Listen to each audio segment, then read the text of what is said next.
네, 윤석열 대통령이 취임한 지 11일 만인 오늘 오후에는 한미 정상회담이 열립니다. 역대 가장 빨리 이뤄지는 한미 정상회담이기도 한데요. 주요 의제와 의미는 무엇인지 오늘 두 분 모시고 자세한 얘기 나눠보도록 하겠습니다. 박진영 대구 가톨릭대 특임 교수, 이종훈 정치평론가와 함께합니다. 안녕하세요. 어서 오십시오. 바이든 미국 대통령의 한국 방문 일정 어제부터 시작이 됐습니다. 그리고 오늘, 내일까지 이어지고 그리고 이제 일본으로 이동을 하는데요. 시간 순서대로 한번 짚어보도록 하겠습니다. 먼저 어제 있었던 두 대통령의 모습 보고 대담 시작하겠습니다.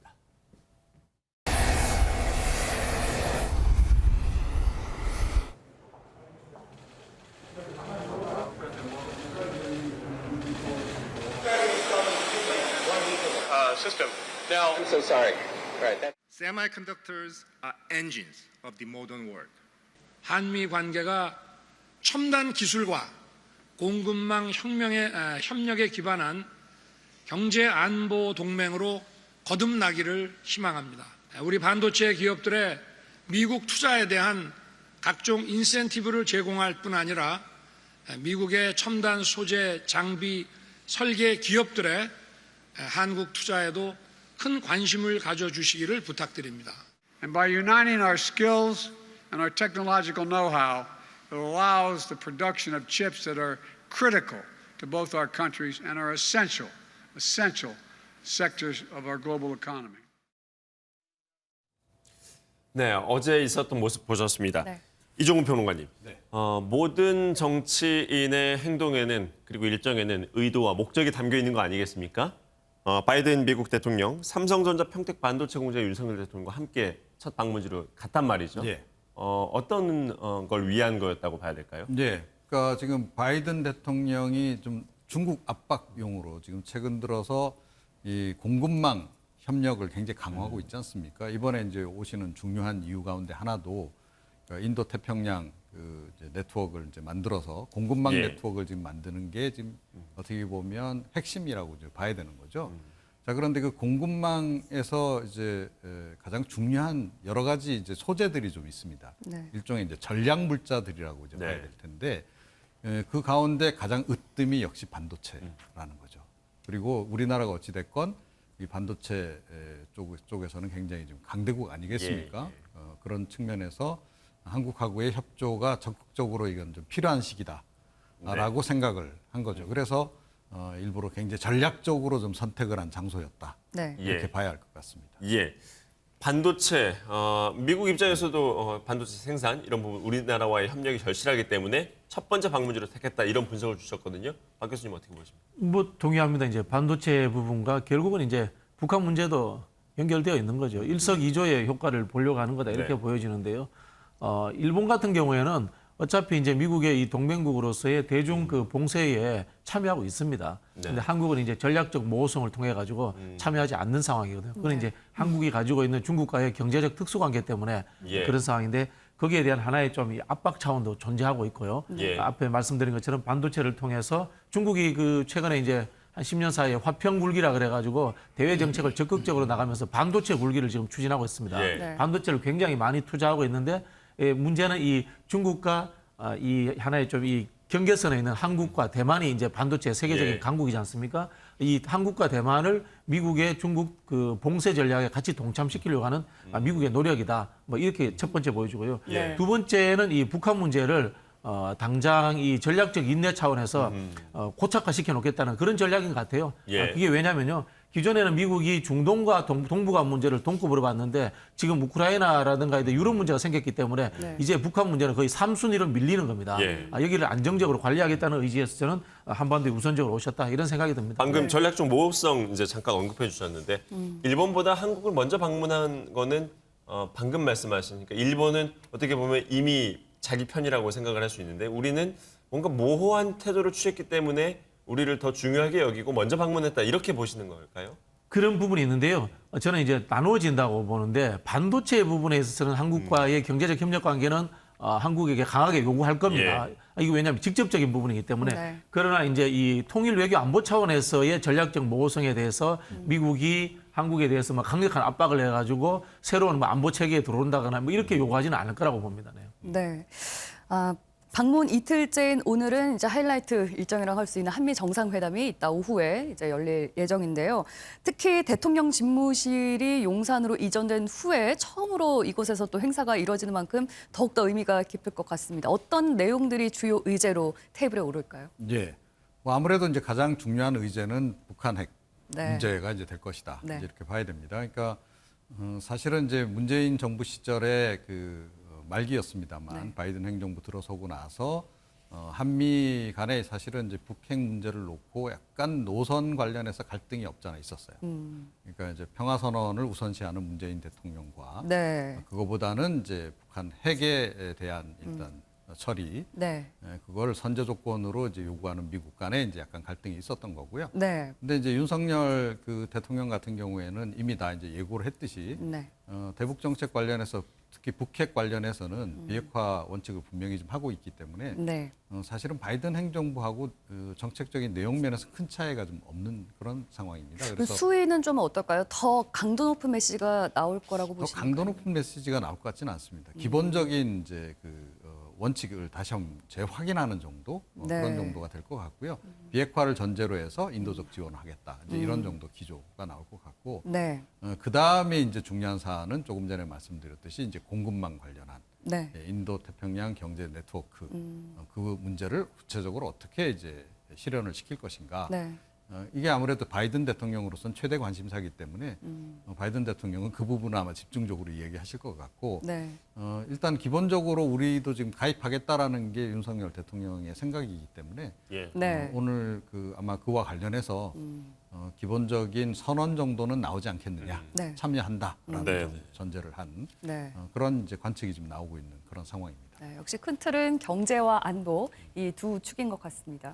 그런데요, 이제 혹시나 이제 윤석열 대통령께서 오판하시면 안 되는 게 네. 미국이 급진적인 변화를 바라고 있다고 이렇게 생각하시면 안 돼요. 어떤 부분에 예를 들자면 미국이 가지고 있는 이 동맹 체계의 이 확대되는 측면들, 네. 오세아니아 등과의 확대되는 측면들 여기에 대해서 한국이 뭐 이래 긍정적으로 신호를 보여줘야 된다 이렇게 생각하실 필요 없다고 봅니다. 이거 왜냐하면은 이 중국 문제에 있어서의 중장기적인 네. 그런 문제들이 이제 포함되어 있는 거고요.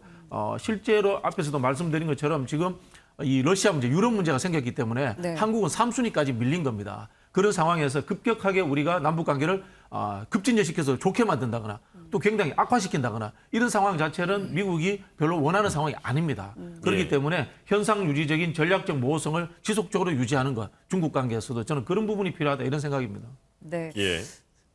사실 국민의힘이 이제 정권을 받게 되면은 북한과의 관계가 좀 경색되지 않겠느냐 이런 저는 뭐 예상도 그런 우려도 있었습니다만. 있습니다만은 예상보다 그 통일부 장관에 임명되신 그 권영세 장관이 그 중국 관계에 대해서 잘 아시더라고요. 네네. 뭐 전문성이 있고 이러다 보니까 저는 미국의 의중도 잘 파악하고 해서 적절한 수준에서 유지할 것 같아요. 다만 이 보수 정권의 성격상 급진적으로 남북 관계를 어떻게 이 좀 평화 체제로 바꾸겠다라든가 그런 시도는 좀 없지 않을까 뭐 그런 생각이 듭니다. 네. 예. 네.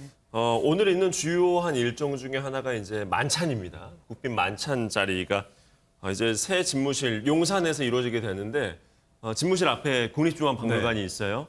거기서 만찬을 하는데 그걸 가지고 좀 여론에서 말이 많은 것 같아요. 네, 아무래도 이제 뭐 과거에도 사실 이런 장소에서 이 대형 이제 국제 행사를 개최한 예. 바가 있습니다. 예. 그렇긴 한데 이제 국립중앙박물관 이 사전 준비를 아무래도 해야 되지 않겠습니까? 예. 이제 그러다 보니 이제 일반인의 관람을 이제 좀 제한하는 예. 그런 조치가 있었고 그에 대해서 이제 조금 약간 비판적인 여론이 이종훈 좀 평론가님은 일고 있기도 그 하고. 부분에 대해서는 어떻게 생각하세요? 이거는 결국 국민들이 어느 정도 이 양해를 해주느냐 하는 예. 문제라고 봐요. 그러니까 조금 전에 말씀드렸듯이 과거에도 이런 전례가 전혀 없었던 것은 아니기 때문에 예. 이것 자체를 놓고 이제 문제 삼을 사안은 아니다. 찾아보니까 국내뿐만 아니라 외국 같은 경우에도 예, 이런 유명 박물관에서 예, 이런 그렇습니다. 국빈 만찬을 진행하는 경우가 꽤 예, 있었더라고요. 그렇습니다. 그래서 이걸 아주 예외적인 경우다 예. 이렇게 좀 보기는 좀 어렵습니다. 그래서 예. 저는 이런 정도는 국민들께서 양해를 좀 해주실 사안이 아닌가 이렇게 생각해요. 그러니까 예. 이번 특히 그 한미 정상회담이 굉장히 중요하지 않습니까? 그러니까 미국 정부도 바뀌었고 네. 한국도 정부가 바뀐 상태이고 또 최근 들어서 뭐 우리가 좀 계속 예. 봤듯이 북한이 지금 여러 가지 미사일 위협이라든가 예. 또 심지어 지금 7차 핵실험 얘기까지 나오고 있는 그런 그 상황이라는 거죠. 그러니까 예.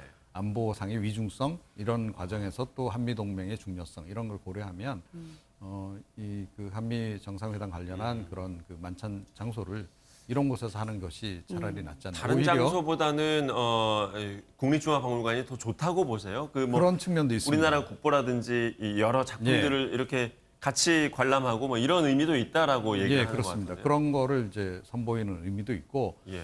국립중앙도서관이 새로 이렇게 마련되고 난 이후에 저희 사실 방문 안 하신 국민들도 좀 적잖이 있긴 해요. 예. 네. 그래서 이번 기회에 이제 뭐 좀 관심을 좀 제고시키는 그런 측면도 있고요. 예. 뭐 호텔 같은 데서 이제 만찬을 할 수도 있습니다. 그러니까 대통령 취임식하고 나서 이제 네. 했듯이. 근데 이제 그러면 또 다른 또 이제 말이 나오겠죠. 뭐 비용 논란이라든지. 예, 네. 그렇습니다. 그래서 아마 그런 점도 조금 의식을 한 게 아닌가 네. 생각을 합니다. 박 교수님, 민주당에서는 사실 비판을 많이 하고 있어요. 이건 뭐 저기 까마귀 날자 배 떨어진다 뭐 이런 속담인 것 같은데요. 네. 그런 이야기가 나오는 원인은 청와대 이전 문제 아니겠습니까, 그죠? 그냥 그 청와대에 계셨더라면은 청와대 영빈관에서 하면 될 건데 청와대를 이전하다 보니까 또 이 국립중앙박물관에서 하고 네. 경비가 들고 또 이 예. 국민들의 이 불편함을 가중시켰다 뭐 이런 취지의 이야기 같은데요. 참 할 말이 없습니다. 교수님, 다시 뭐 예. 다시 청와대 영빈관으로 들어가시라 이 말씀 할 수도 없고. 네. 교수님이 이제 특히 뭐 외교 문제 이런 데 관심도 많으시고 많이 아시니까 박물관에서 하는 것 자체에 대해서는 어떻게 보세요? 그러니까 제가 말씀드린 것처럼 박물관에서 하는 것 자체에 대해서 별 문제는 없습니다. 사실은 앞에서 말씀드린 것처럼 이 공식 의전 행사를 호텔이라고 하는 예. 사적 영역의 공간에서 하는 것보다는 네. 국립박물관도 어쨌든 공적 영역의 공간이고 또 말씀하신 것처럼 한국의 문화재를 그 외국의 국빈에게 알린다 이런 측면에서 의미는 있다고 봅니다만 만약에 민주당도 용산 집무실 이전이 없었다면 지금 이 만찬 장소를 가지고 그렇게 그렇죠, 비판하지 그렇죠. 않았을까요? 그래서 이제 제가 그 말씀 드리는 거예요. 이 청와대 영빈관에서 했으면 좋았을 걸. 예. 그러나 국립중앙박물관에서 하는 것을 가지고 길게 이야기하지는 않을 것이다. 그런 생각이 듭니다. 네.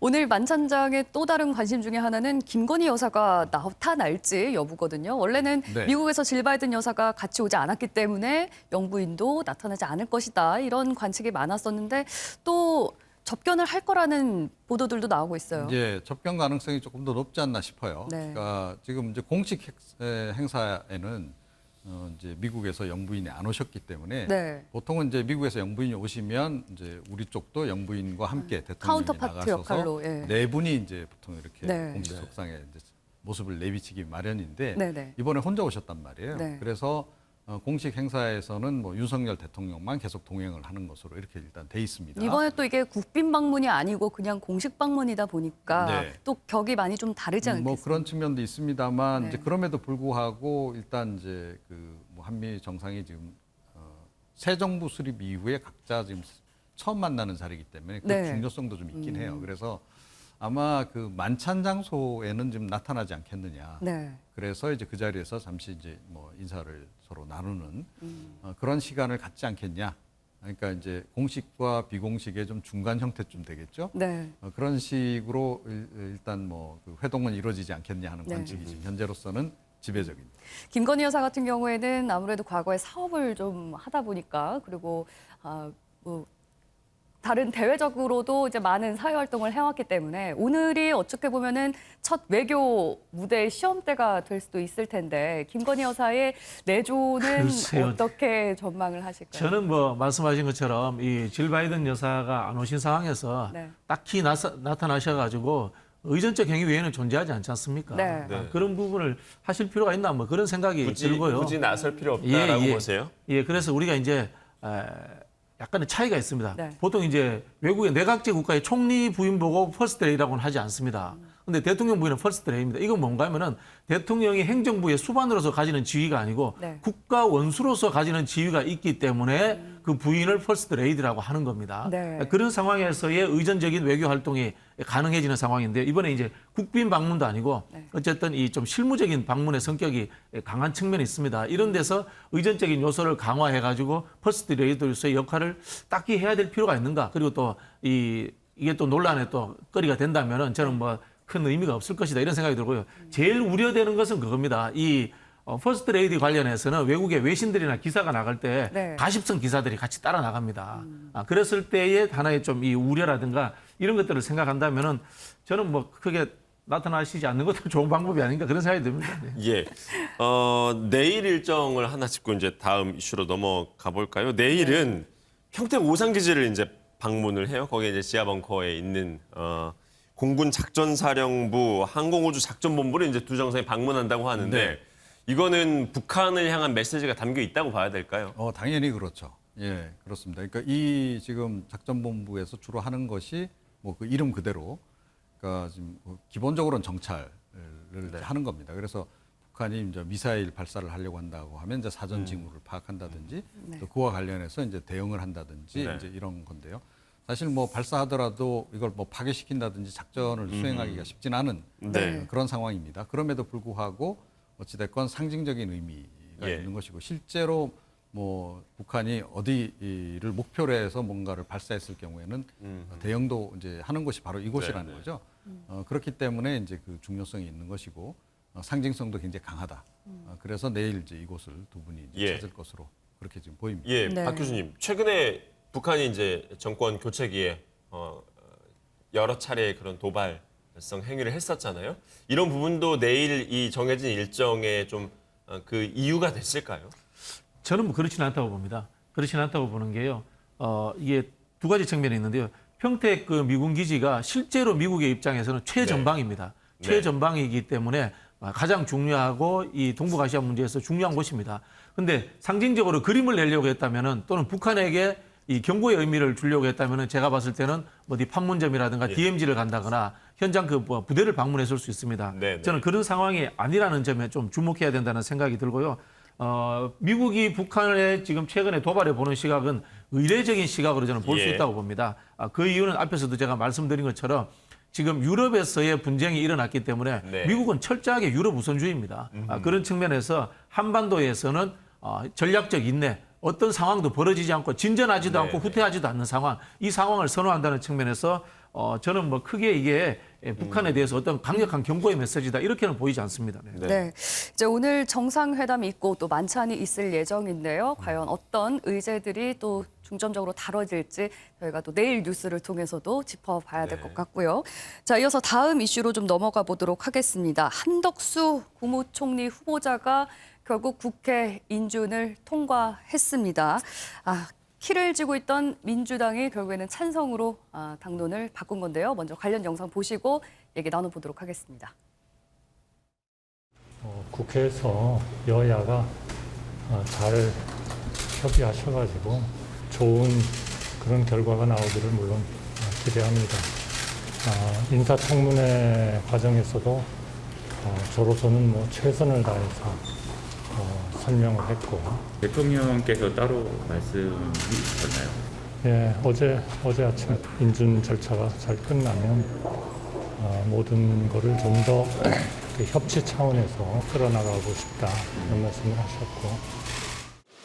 한덕수 총리 후보자는 김대중 대통령 시절에 경제수석을 하셨고 또 노무현 대통령 시절에 국무조정실장, 경제부총리, 총리를 하신 분입니다. 처음부터 협치를 염두에 두고 지명한 총리입니다. 잘 될 것이라고 저는 기대하고 있습니다. 저희들이 가지고 있는 공직에 대한 기본적인 기준, 에도 불구하고 인준 동의안을 가결시키는 대승적 결단을 하기로 했습니다. 진정성 있는 협치와 통합의 의지를 실천해 주기를 국민과 함께 강력히 촉구합니다. 한덕수 총리 후보자는 부적격하지만 인준하는 것임을 분명히 밝힙니다. 꼭 지금 표결을 해야 되느냐, 인준을 해야 되느냐에 대한 의견도 있었지만 저희가 더 이상 미룰 수 없다라는 의견으로 인해서 그 인준 가결로 당론이 되었다는 거 다시 한번 말씀드립니다. 네, 한덕수 후보자가 총리로 지명된 지 47일 만이었습니다. 영상에서도 보신 것처럼 민주당에서는 끝까지 고민을 많이 했던 것 같습니다. 거의 3시간 가까이 본회의 직전에 의원총회에서 경론이 오간 것으로 알려졌는데 결국에 지금까지 계속 반대를 외치다가 찬성으로 돌아선 배경, 가장 큰 이유는 뭐라고 보세요? 글쎄요, 뭐 저는 뭐 47일간을 왜 끌었는가라는 좀 질문을 던지고 싶어요. 누가 끌었다고? 민주당이 끈 건 아닙니까, 네. 사실은. 네. 이렇게 통과시켜 줄 거면은 47일을 뭐하러 끌었어요. 할 거면 시원하게 할 거면 시원하게 초반에 해주지. 네. 그런 측면에서 저는 민주당이 전략적 실패다. 그런 생각이 듭니다. 그동안의 시간을 끌면서 얻은 게 아무것도 없다고 하나도 보시는 없죠. 거예요. 여론의 추이를 한번 볼게요. 네. 한덕수 총리 지명자가 처음에 지명이 돼가지고 네. 김현장 문제라든가 과거에 있었던 이 부동산 그 임대 관련해서 이해충돌 의혹이 나왔을 때 부적격 여론이 상당히 높았습니다. 그런데 최근에 마지막에 통과될 때는 어떻게 됩니까? 오히려 통과시켜줘야 된다는 여론이 더 높아졌습니다. 네. 그건 뭐냐면은 47일간의 민주당의 전략적 실패였다. 이렇게 보여주는 거고요. 그러면 이 47일간의 정당성이 완전히 없어져 버린 겁니다. 그래서 저는 개인적으로 이 부분에 대해서는 저는 개인적인 생각입니다는 부결시켜주는 게 맞다. 이게 뭐 이 정치적 도의라든가 국정 운영 이런 부분을 떠나서 민주당의 생존이라든가 이 전략적 차원에서는 저는 부결시키는 게 맞지 않겠나 이런 생각을 반대를 할 거면 했는데. 끝까지 반대를 하는 게 낫다. 그렇죠. 그럴 거면 애초에 반대를 하지 말았어야죠. 그렇게 하면은 앞으로 지방선거가 얼마 안 남았는데 너무 민주당에 부담스러운 결과가 나오진 않을까요? 이미 지금 부담스러운 상황 아닌가요? 네. 솔직히 말해서 꼭 그래서 지금 이게 아니더라도 상황이 안 이게 좋아서. 닭이 먼저냐 네. 계란이 먼저냐인데 네. 지방선거가 어려워지니까 통과시켜 준 거잖아요. 네. 어떻게 보면은. 그럼 해도 안 해도 결과는 똑같을 수밖에 그렇죠. 없다고 그러면 보시는 국민들은 그거 모르겠어요? 모르는 상황이겠어요? 네. 이게 저는 이 지방선거에 대한 전략적 판단조차도 미스다 이렇게 판단하는 게 네. 지방선거가 투표율이 낮아지기 때문에 중도층이라든가 스윙보트가 크게 작동하지 않습니다. 네. 사실은 자기 지지층 불러내기 게임이 될 수밖에 없는데 이 중도층이라는 그 쪽에 이 하나의 이 뭐냐면 압박에 의해 가지고 네. 총리를 시켜준 겁니다. 이거 흔히 하면 개도 잃고 구력도 잃고 다 이런 겁니다. 이거. 예. 네. 제가 봤을 때는 저는 오히려 이 핵심 지지층들이 이탈하는 예. 후폭풍이 생기지 않을까 그런 우려가 되고요. 사실 이 윤석열 대통령한테 네. 밀린 거죠. 윤석열 대통령이 예. 협치 이야기를 합니다만 네. 협치라는 건 사실 이게 말이 안 되는 이야기예요. 네. 공동으로 다스린다는 거 아닙니까, 그죠? 또는 뭐 거버넌스 이런 건데 그거는 뭐 장관 자리라도 하나 주든가. 밀렸다는 건 기싸움에서 밀렸다는 기싸움에서 말씀이실까요? 밀린 거죠. 기싸움에서 밀린 거고 한동훈 그 법무부 장관 청문회를 잘 치르지 못함으로 인해 가지고 네. 이런 상황까지 저는 온 거다. 결국은 전략의 부재, 실력의 부재 탓이다. 네. 뭐 저렇게 좀 혹평하고 싶습니다. 뭐 기싸움에서 밀렸다 이렇게 말씀을 하셨는데 사실 지난주에 윤석열 대통령이 국회에서 시정연설을 하지 않았습니까? 그때 지금 평론가님처럼 이렇게 파란 색깔 넥타이를 메고 왔어요. 파란색이면 또 민주당의 네. 상징이기도 하고 이게 또 협치를 위해서 이렇게 넥타이까지 신경을 쓴 게 아니냐라는 관측들이 있었는데 네. 이런 것들 행동 하나하나가 혹시 민주당의 마음을 움직였을 가능성은 어떻게 그럴 보세요? 가능성은 없다고 봐야죠. 그런가요? 예, 그러니까 결국은 이제 전략적인 판단을 잘못한 결과다. 네. 그러니까 국민들이 보기에 네. 정말 현란하지 않습니까? 너무. 민주당의 예, 이번 보면 그야말로 좌회전 깜빡이 켜고 갑자기 우회전을 해버렸어요. 180도. 민주당의 전략이 잘못됐다. 불과 며칠 전만 해도 부결시킬 것처럼 이렇게 으름장을 놓다가 네. 갑자기 이렇게 가니까 이게 네. 도대체 뭐지? 이렇게 국민들이 의아해할 수밖에 없는. 사실 그런 민주당이 상황이죠. 요구했던 거는 한동훈 법무부 장관이 임명되지 않는 거 그리고 정호영 뭐 후보자도 하여튼 임명되지 5명, 않는 건데 사실 민주당이 원한 대로 이뤄진 건 아직 없긴 예, 합니다. 그러니까 5명의 데스노트를 네. 올리지 않았습니까? 네네. 이제 뭐 그렇다 그러면 그 중에 이제 몇 명이라도 관철을 시켰어야 되는데 결과적으로 관철 못 시킨 네. 그런 상황입니다. 뭐 정호영 후보자 문제는 남아 있지만 나머지는 좀 김인철 전 장관 후보자 제외하고 네. 지금 뭐 다 그냥 임명 강행을 해버렸단 말이에요. 그러니까 결국은 이제 실속도 별로 못 차린 그런 그 상황인데 그러면 명분이라도 찾아야 되는데 네. 명분을 찾는데도 좀 실패한 게 아닌가. 그러니까 저는 이거를 사실은 자유투표에 맡길 줄 알았어요. 아, 당론으로 정하지 네, 않고. 그렇습니다. 그런데 당론을 정했는데 네. 저는 권고적 당론으로 부결. 네. 하지만 자유투표. 그래서 결국은 통과시켜주는 쪽으로 이런 식으로 이제 전략적인 판단을 내릴 거다라고 일단 생각합니다. 체면치레라도 좀 할 수 있게. 예. 네. 그런데 뭐 이게 갑자기 이 당론 자체가 네. 가결로 그냥 더 나오니까 저도 네. 사실은 굉장히 의아했어요. 이건 뭐지? 네. 예, 그런데 또 그렇게 당론으로 정했으면 네. 다 투표를 또 해야 되는데 네. 또 이탈표도 또 상당히 많아요. 한 60여 표 정도 나왔죠. 예, 그러니까 도대체 이게 뭐냐는 거죠. 그러면 내부적으로도 아마 이 문제 때문에 그래서 상당히 당분간 이 여진이 좀 계속되지 않을까 이렇게 좀 생각을 합니다. 지금 이 상황을 어떻게 해석을 해야 될지 당 지도부가 결국에 또 여러 의원들의 설득에 실패한 게 아니냐 이런 분석들도 나오고 있거든요. 박진영 교수님은 이제 개인적으로는 당론 부결이 맞았다라고 말씀을 주셨고 실제로 원내 지도부 그리고 당 지도부에서도 박 교수님 생각과 비슷한 생각을 계속 해왔었습니다. 그런데 의총장에서 격론이 벌어졌단 말이에요. 그러면 결국에 이른바 우리가 검소완박, 또 수기분리, 수사기소분리 뭐 이런 현안들을 쭉 당론들을 결정하면서 밀어붙여왔던 지도부가 뭔가 지금은 이제 그런 동력이 상실됐다. 그리고 다른 의원들 설득에 실패했다. 이렇게 비춰질 수밖에 없을 것 같거든요. 그렇죠. 뭐 그 원인 제공은 저는 그 한동훈 법무부 장관 청문회를 제대로 치르지 못한 점, 그다음에 최근에 있었던 이 의원 성비 사건, 이 건들로 당의 지지율이 떨어졌기 때문에 동력을 상실한 측면이 있다. 뭐 이렇게 보여지고요. 사실은 이 야당이라는 게 동력을 상실했을 때 오히려 더 강경하게 뭐 표현이 그렇습니다만은 이제 비토도 하고 견제도 하는 겁니다. 힘이 있으면은 대등한 입장에서 흔히 하는 말로 협치도 되고 이렇게 너그럽게 풀어줘도 됩니다. 근데 힘이 없어지면 오히려 강경하게 나가야 되는데 지금 이제 역으로 가는 이 잘못된 전략을 선택한 것이다. 저는 그 말씀을 드리고 싶은데요. 최근에 이제 그 윤석열 대통령의 흔히 하는 저는 뭐 동의하지 않습니다만은 그 표현에 협치 행보를 한번 보십시오. 국회 시정연설이라든가 광주에 가서 보인 5.18 때 보인 모습들. 그리고 또 대통령실에서 무슨 이야기를 했냐면은 한덕수 총리를 통과시켜주면은 5월 23일 날 노무현 대통령 기일에 봉화마을에 국민의힘 의원들이 전부 다 가겠다. 이렇게 이야기했습니다. 국민 통합적인 목소리를 부르고 굉장히 보기 좋을 수 있습니다. 그러나 민주당 입장에서는 지방선거 패배하는 길입니다. 그게 사실은 어떻게 보자면은. 자, 이제 한덕수 국무총리가 되는 거죠. 지금 인준안이 통과가 됐으니까요.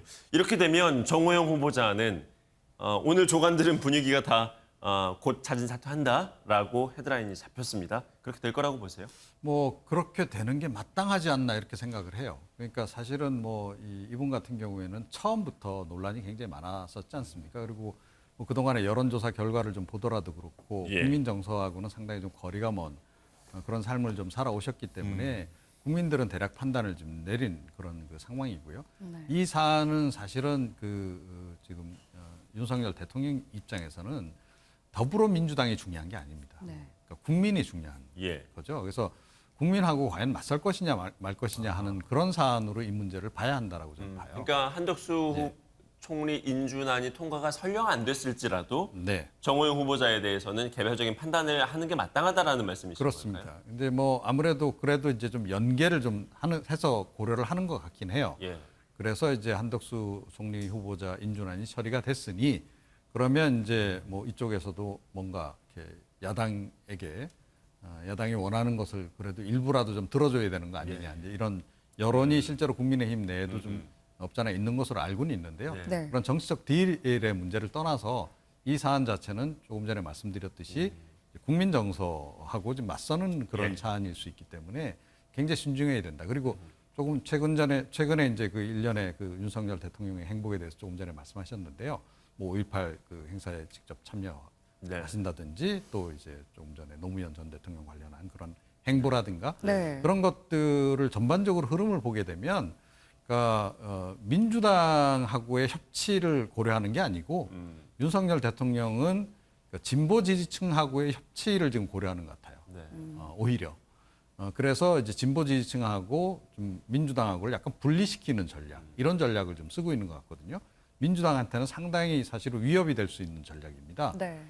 그런데 그런 관점에서 보더라도 국민 정서에 맞서서는 안 되는 거죠. 그래서 그런 측면에서도 좀 고려를 하시는 게 좋다. 그리고 윤석열 대통령이 뭐 임기 초반 지금 이제 취임하고 나서 뭐 야당이 이제 뭐 여러 가지 이제 의혹에 좀 성비 논란이라든지 휩싸이면서 상대적으로 조금 국정수행 지지율이 좀 이제 향상되는 그런 면모를 보이고 있긴 한데 그렇다고 해서 안심할 정도 국정 동력이 확실하게 탄력을 받을 정도는 아니다라고 생각해요. 그런 탄력을 확보하려면 결국은 국민 여론을 움직여서 어찌됐건 지지율을 끌어올리셔야 한다. 그런 관점에서도 이 사안은 좀 적극적으로 잘 정리하는 쪽으로 고려를 하셔야 된다 이렇게 생각합니다. 이 전략적으로 보면요, 정호영 그 지명자 카드는 어차피 버린 카드예요. 사실 윤석열 대통령이 야당에게 배려해줬다면 좀 아까운 카드를 내놔야 되지 않습니까? 네. 우리 흔히 개혁이라는 이야기를 할 때 썩은 부위를 잘라내는 거는 개혁이 아니에요. 그건 당연한 거예요. 네. 조금 썩어 있는데 좀 아까운 부위를 잘라내야지 그게 제대로 된 개혁이거든요. 그런 측면에서 보면은 전략적으로 민주당은 완전히 손해를 본 거고 정호영은 금방 말씀하신 것처럼 국민적으로 이미 공감대가 형성돼 있어요. 잘라야 된다라는 건 당연히 잘라야 될 사람 자른 건데 그게 얻은 게 아니거든요. 네. 그런 측면인 건데 윤석열 대통령 입장에서는 당연히 잘라야 될 사람 자르면서 총리 통과시키고 그다음에 협치의 이미지도 없고 이 전략적으로 윤석열 대통령이 이긴 것이다. 저는 그렇게 보입니다. 이번 인사청문회 전국이 중요하고 또 관심을 모았던 이유 중에 하나는 바로 지방선거를 코앞에 두고 있기 때문입니다. 이제 불과 열흘 남짓 남았는데 지금의 이 여야 전국, 총리는 인준됐고 정호영 후보자는 이제 임명이 될지 안 될지 모르는 상황이고 그 전에 이제 검수완박은 밀어붙였던 상황이고 지금의 상황이 지방선거에 어느 쪽에 지금 판세에 더 유리하게 돌아가고 있다고 보세요? 국민의힘에 유리하게 지금 점점 바뀌어가고 있다. 그런데 그 이유는 조금 전에 말씀드린 이제 민주당 내에서 여러 가지 이제 뭐 비리 같은 것들이 이제 연관이 돼 있긴 해요. 그런데 가장 결정적으로 제가 보건대는 명심이 영향을 미치는 것이 오히려 좀 더 큰 문제가 아닌가 이런 생각이 들어요. 더 안 좋은 영향을 미친다고 보세요? 그러니까 이번 그 예를 들어서 조금 전에 이제 얘기한 한덕수 그 총리 건 같은 경우에도 네. 그러니까 이재명 후보가 입장을 바꿨잖아요. 그러니까 이게 뭐 임기초니까 좀 협조를 해주자는 방향으로 이렇게 얘기가 나오고 그 뒤이어서 이제 송영길 서울시장 후보가 또 거기 동조를 하고 네네. 이러면서 제가 보건대는 당내 여론이 확 바뀐 것 같거든요. 자, 근데 이런 식으로 이렇게 좀 제가 보기엔 전략적 개념이 좀 부족한 상태에서 또 황급히 누군가의 의지에 따라서 이렇게 바뀌는 모습을 보이는 것이 그게 결국에는 지방선거에도 악영향을 그렇습니다. 미친다. 그리고 실제로 지금 민주당 내에서 제가 알기로는 논란이 꽤 있는 것으로 알고 있어요. 그게 뭐냐면 이재명 투입 효과입니다. 그러니까 이재명 그 상임고문을 정말로 굉장히 강한 뭔가 카드로 딱 내세웠어요. 그죠? 네. 내세웠는데 인천시장 선거에서조차 별로 이 영향이 없다라는 거예요. 그럼 도대체 이 효과가 뭐냐? 그런 논란이 좀 없지 않아 있습니다. 그래서 그런 속에 또 이번에 명심이 반영돼서 당론이 그런 식으로 결정되고 보니 이게 오히려 불리하게 작용하는 게 아닌가. 지금 우리가 지선 판세 전망을 해보고 있는데 이제 마지막 질문이 될 것 같아요. 지금 명심 그러니까 이재명 상임고문 지금 총괄선대위원장이 투입된 게 그렇게 지금 효과가 나오지 않고 있다라는 지적을 해주셨거든요. 어떻게 보세요? 사실은 뭐 정권 초기에 있는 지방선거, 전국 단위 선거라는 게 여당에 절대적으로 유리한 게 사실입니다. 민주당 같은 경우에 2018년도에 14대 3으로 이겼습니다. 압도적 승리를 했습니다. 그런 측면에서 저는 뭐 여권이 앞서는 것은 당연한 상황이다 이런 생각이 들고요. 한편으로 좀 말씀드리고 싶은 것은 이겁니다. 지금 이재명 그 위원장이 출마함으로 인해서 타겟이 돼버렸습니다. 그런데 집권 여당이 이 선거를 이재명 심판론 이렇게 끌고 가는 것은 저는 맞지 않다고 봅니다. 집권 여당 정도 되면요, 국책 사업이라든가 예산 문제 이런 것들로 민생을 살피는 쪽으로 저는 틀어주는 게 좋지 않나 그런 생각이 듭니다. 예, 알겠습니다. 저희가 지방선거 예측 전망은 내일 또 계속해서 이어서 짚어보도록 하겠습니다. 저희가 준비한 뉴스와 대담은 여기에서 마치도록 하겠습니다. 시청해주신 여러분 고맙습니다.